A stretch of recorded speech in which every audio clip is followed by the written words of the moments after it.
বাংলাদেশের সেই স্বাধীনতাকে ছিনতাই করা হয়েছে।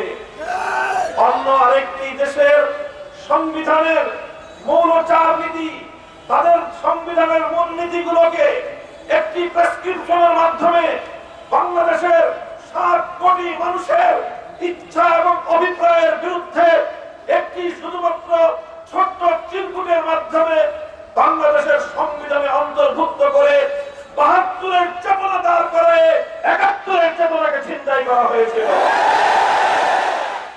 আর এই বিগত অর্ধ শতাব্দীকাল এদেশের মানুষকে 71-এর চেতনার কথা বলে 72-এর চেতনাকে দেওয়ার চেষ্টা করা হয়েছে। আর যখনই এদেশের মানুষ 72-এর চেতনা কিনতে অস্বীকার করেছে, যখনই এদেশের মানুষ পাকশালীর চেতনাকে কিনতে অস্বীকার করেছে, যখনই এদেশের মানুষ ইসলামিক চেতনায় উজ্জীবিত হওয়ার চেষ্টা করেছে,